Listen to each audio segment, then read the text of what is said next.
ಪಂಚಾಯತ್ ನೌಕರ ಸಂಘದ ಪ್ರಧಾನ ಕಾರ್ಯದರ್ಶಿ ನಾನು. ನಮ್ಮ ನೌಕರದಾರ ಸಮಸ್ಯೆ ಏನಾಗಿದೆ ಅಂದ್ರೆ, ಈಗ 60 ವರ್ಷ ದುಡಿದ್ರು ಅವರಿಗೆ ಲಾಸ್ಟಕ್ಕೆ ಹೋಗ್ಬೇಕಾದ್ರೆ ಪೆನ್ಷನ್ ಇಲ್ಲ. ಅವ್ರಿಗೆ ಯಾವುದೇ ಪೆನ್ಷನ್ ಇಲ್ಲ. ಸರ್ಕಾರಿ ನೌಕರ ಥರ ಅವ್ರು ದುಡ್ದ ಬರೀ ಹಂಗೆ ಹೋಗೋದಾಗೈತಿ. ಮತ್ತು ಕೆಲವು ಮಂದಿ ನೌಕರದಾರ ಸತ್ರೂ ಅವ್ರಿಗೆ ಕರೆಕ್ಟಾಗಿ ಅವರ ಬರ್ತಾ ಇಲ್ಲ ಮುಂದೆ.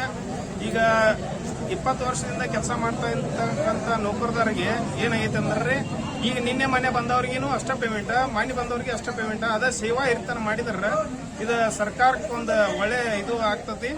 ಅದಕ್ಕೆ ದಯವಿಟ್ಟು ಸರ್ಕಾರದವರು ಇದನ್ನ ಎಚ್ಚೆತ್ತುಕೊಂಡು ದಯವಿಟ್ಟು ಸೇವಾ ಹಿರಿತನ ಮತ್ತು ನಿವೃತ್ತಿ ವೇತನ ಮಾಡ್ಬೇಕಂತೇಳಿ ಮಾಧ್ಯಮದ ಮುಖಾಂತರ ಒತ್ತಾಯ ಮಾಡ್ತೀವಿ. ಗ್ರಾಮ ಪಂಚಾಯತ್ ನೌಕರರ ಸಂಘ ತಾಲೂಕು ಸಂಘದ ಅಧ್ಯಕ್ಷರು ಸಂಜೀವ್ ಭೀಮಪ್ಪ ನಾಯ್ಕ. ಇವತ್ತು ನಾವು ಗ್ರಾಮ ಪಂಚಾಯತ್ ನೌಕರು ಇವತ್ತು ಮುಷ್ಕರ ಮಾಡೋ ಉದ್ದೇಶ ಏನಂತಂದ್ರೆ, ಪ್ರತಿಯೊಂದರೊಳಗೆ ಕೇಂದ್ರ ಸರ್ಕಾರ ಆಗಿರ್ಬೋದು, ರಾಜ್ಯ ಸರ್ಕಾರ ಆಗಿರ್ಬೋದು, ಪ್ರತಿಯೊಂದನ್ನು ಸ್ಕೀಮ್ ತಂದ್ರೆ ಇಂಪ್ಲಿಮೆಂಟ್ ಮಾಡೋರು ಗ್ರಾಮ ಪಂಚಾಯತಿಯ ಎಲ್ಲ ಸಿಬ್ಬಂದಿ ಹೊರತು ಮತ್ತಾರಿಲ್ಲ. ಇವತ್ತು ಕೊರೋನಾದಾಗ ಫಸ್ಟ್ ಪ್ಲಾಂಟ್ ವರ್ಕರ್ ಅಂದ್ರೆ ನಾವು ಆಗಿದ್ದೀವಿ. ಅವಾಗ ಕೂಡ ಕೆಲಸ ಮಾಡಿದ್ದೀವಿ, ಅದನ್ನು ಕೂಡ ನಾವು ಹೋರಾಟ ಮಾಡಿದ್ದೀವಿ. ಬಟ್ ಆದ್ರೆ ಗ್ರಾಮ ಪಂಚಾಯತ್ ಸಿಬ್ಬಂದಿ ಅಂದ್ರೆ ಯಾಕೋ ನಮ್ಗೆ ತಾರತಮ್ಯ ತೋರಾಕೈತೆ. ಅದಕ್ಕಾಗಿ ಇವತ್ತು ಏನು ಮಾಡಾಕತ್ತೀವಿ ಅಂತಂದ್ರೆ, ಗ್ರಾಮ ಪಂಚಾಯತ್ ಸಿಬ್ಬಂದಿ ಇಲ್ಲಿ ತನಕ ಒಟ್ಟು ಕೇವಲ 15,000 ಪೇಮೆಂಟನ್ನು ತಗೊಂಡು ಕೆಲಸ ಮಾಡಾಕತ್ತೀವಿ ನಾವು. ಅದು ಹೆಂಗಂತಂದ್ರೆ 24/7 ನಾವು ಯಾವಾಗ ಬೇಕಾದ ಕರೀತಾರ ಅವಾಗ ಕೆಲಸ ಮಾಡಾಕತ್ತೀವಿ ನಾವು. ಅದಕ್ಕಾಗಿ ನಮಗೇನಪ್ಪ, ನಾವು ಕೆಲಸದ ತಕ್ಕ ಪೇಮೆಂಟ್ ಇನ್ನೂ ಸಿಗಾಕತ್ತಿಲ್ಲ. ಮತ್ತು ಒಮ್ಮೆ ಏನು ಮಾಡ್ತಾರೆ, ಕನಿಷ್ಠ ವೇತನ ಹೆಚ್ಚು ಮಾಡ್ತಾರೋ, ಒಮ್ಮೆ ಕನಿಷ್ಠ ವೇತನ ಮಾತ್ರ ಕಡಿಮೆ ಮಾಡ್ತಾರೆ. ಹೀಗಾಗಿ ನಮ್ಮ ಗ್ರಾಮ ಪಂಚಾಯತಿ ಸಿಬ್ಬಂದಿ ಏನಾಗತ್ತಪ್ಪ ಅಂತಂದ್ರೆ, ಅವ್ರಿಗೆ ಮಕ್ಕಳಿಗೆ ಆಗಿರ್ಬೋದು, ಹೆಂಡ್ರಿಗೆ ಆಗಿರ್ಬೋದು, ಯಾವುದೇ ರೀತಿಯಾಗಿರ್ತಕ್ಕಂಥ ಒಂದು ಸವಲತ್ತುಗಳು ಸಿಗ್ತಾ ಇಲ್ಲ. ಅದ್ರ ಜೊತೆಗೆ ಈಗ ಪ್ರತಿಯೊಂದನ್ನು ಕೂಡ ಈಗ ಅಗತ್ಯ ವಸ್ತುಗಳೇನಪ್ಪ ಎಲ್ಲರೂ ಬೆಲೆ ಏರಿಕೆ. ನನ್ನ ಹೆಸರು ಭಾರತಿ ಅಂತಾರೆ. ಎಲ್ಲಿಂದ ಟ್ರೈನಿಂಗ್ ಕೆಲಸ ಮಾಡ್ತಿರ್ತಾರ.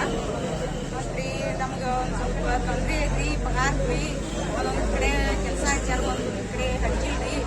ಒಬ್ಬೊಬ್ರು ಬಿಡಾತಾರ್ರಿ. 12 ತಿಂಗಳಿಗೆ ನಾವು ಪಗಾರ ಕೊಡ್ಲಿಕ್ಕೆ ನಾವು ಹೆಂಗೆ ಜೀವನ ಮಾಡ್ತೀವಿ ಸರ್? ಸಣ್ಣ ಮಕ್ಕಳದವ್ರು ಸರ್, ಕೆಲಸನೂ ಬಿಡಿಸ್ಯಾರ ನಮ್ಗೆ.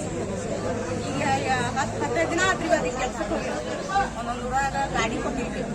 ಭಾಳ ಸಮಸ್ಯೆ ಐತ್ರಿ. ಇದನ್ನೊಂದು ಹೆಲ್ಪ್ ಮಾಡಿ ಸರ್ ನಮಗೆ.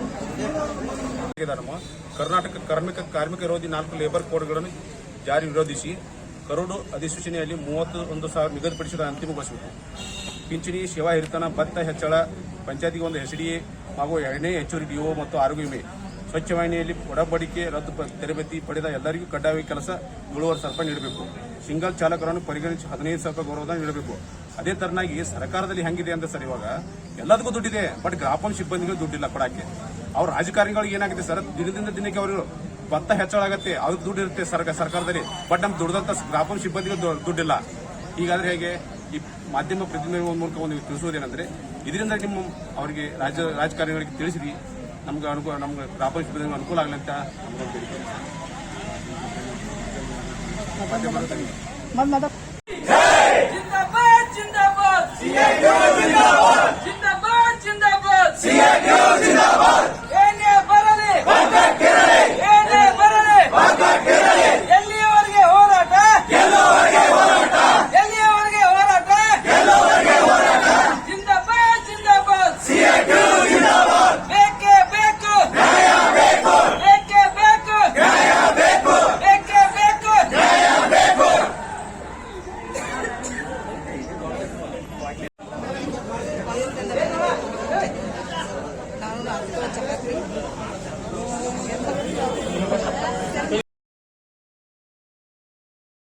ಹೊರಗುತ್ತಿಗೆ ನೌಕರರ ಏನು DO ಆಗಿರ್ಬೋದು, ಸಿಪಾಯಿ ಆಗಿರ್ಬೋದು, ಸ್ವಚ್ಛಗಾರರಾಗಿರ್ಬೋದು, ಬಹಳಷ್ಟು ಜನ ಈ ಒಂದು ಪ್ರತಿಭಟನೆಯನ್ನು ಹಮ್ಮಿಕೊಂಡಿದ್ದೀರಿ.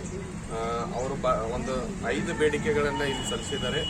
ಈ 5 ಬೇಡಿಕೆಗಳನ್ನು ಸರ್ಕಾರದ ಹಂತದಲ್ಲಿ ಕ್ರಮ ಕೈಗೊಳ್ಳೋದು ಬಾಕಿ ಇರುತ್ತೆ. ಇವುಗಳನ್ನ ಸರ್ಕಾರದ ಹಂತಕ್ಕೆ ನಾವು ಕಳಿಸ್ಕೊಡ್ತೀವಿ ಅಂತ ಹೇಳಿ ನಾನು ಹೇಳ್ತೀನಿ. Thank you. ಸೇವಾ ಭದ್ರತೆ ಅಲ್ರಿ. ಇವತ್ತು ಗ್ರಾಮ ಪಂಚಾಯತ್ ನೌಕರಿ ಇವತ್ತು ನಿವೃತ್ತಿಯಾಗಿ ಹೋದ್ರಿ, ಅವ್ಗೆ ಏನು ಪೇಮೆಂಟ್ ಕೂಡ ಅಷ್ಟೇ ಭಾಳ ಏನೋ ಅವ್ರಿಗೆ ಕೊಡತಕ್ಕಂಥ ಪೇಮೆಂಟ್ ಇಲ್ರಿ. ಅದಕ್ಕಾಗಿ ನಾವು ಸೇವಾ ಭದ್ರತೆ ಕೂಡ ಇದು ಮಾಡಿದ್ರಿ.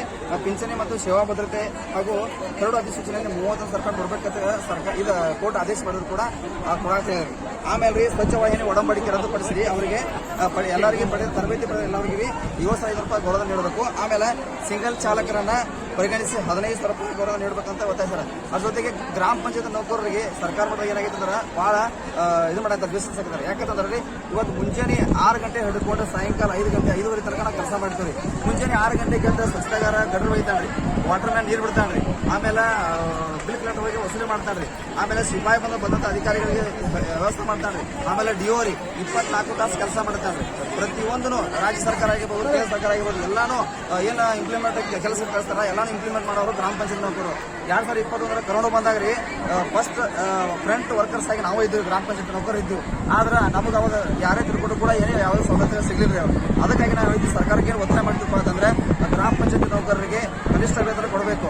ಈಗ ಮಾನ್ಯ ಕೋರ್ಟ್ ಆದೇಶ ಮಾಡಿತ್ತು, ಆದ್ರೂ ಕೂಡ ಮಾತಿಗೆ ರಾಜ್ಯ ಸರ್ಕಾರ ಮಾಡಿದ್ರಿ, ಅದನ್ನ ಇನ್ನೂ ಮಾಡ್ಬೇಡಂತ ಹೇಳಿದ್ರಿ. ಅದಕ್ಕಾಗಿ ನಾವು ಗ್ರಾಮ ಪಂಚಾಯತಿ ಎಲ್ಲ ನೌಕರರು ಒಂದು ಉದ್ದೇಶ ಏನಂದ್ರೆ ನಮ್ಮ ಪೇಮೆಂಟ್ ನಾವು ಕೆಲಸಕ್ಕೆ ಪೇಮೆಂಟ್ ಕೊಡ್ಬೇಕ್ರಿ, ಆಮೇಲೆ ಇದ್ರಿ ಏನ್ರಿ ಕನಿಷ್ಠ ಕೆಲಸ ಆಗ್ಬೇಕ್ರಿ. ಅದಕ್ಕಾಗಿ ನಮ್ಮ ಇವ್ರು ಪತ್ರಕರ್ತರ ಎಲ್ಲರ ಮುಖಾಂತರ ಹೇಳ್ಬೇಕಂದ್ರೆ ಸರ್ಕಾರಕ್ಕೆ ನಾವೆಲ್ಲರೂ ಹೇಳ್ಬೇಕ್ರಿ. ಗ್ರಾಮ ಪಂಚಾಯತ್ ನೌಕರರಿಗೆ ಅಳಿಲನ್ನ ಅವರನ್ನ ನೋವನ್ನು ತಾವೆಲ್ಲರೂ ಹೇಳ್ಬೇಕಂತ ತಮ್ಮ ಮೂಲಕ ನಾವು ಮನವಿ ಮಾಡ್ತೀವಿ. ಮುಂದಿನ ದಿನಗಳಲ್ಲಿ ನಮ್ಮ ರಾಜ್ಯ ಸಂಘದವರು ಹಾಗೂ ಜಿಲ್ಲಾ ಸಂಘ ಕೂತ್ಕೊಂಡ್ರಿ ನಾವು ಕೊನೆಯ ವಾರದಾಗ ಮಾತ್ರ ಮಾಡಬೇಕಂತ ಉದ್ದೇಶ ಇಟ್ಕೊಂಡು ಜಿಲ್ಲಾ ಮಟ್ಟದಾಗ ಮಾಡ್ಬೇಕು. ಸಂಘ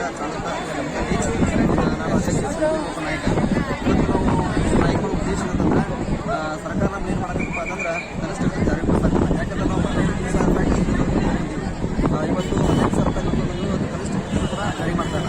ಜೊತೆಗೆ ಇವತ್ತು ಅಗತ್ಯ ವಸ್ತುಗಳ ಬೆಲೆ ಕೂಡ ಏರಿಕೆ ಆಗೈತಿ, ಪ್ರತಿಯೊಂದು ಕೂಡ ಏರಿಕೆ ಆಗೈತಿ.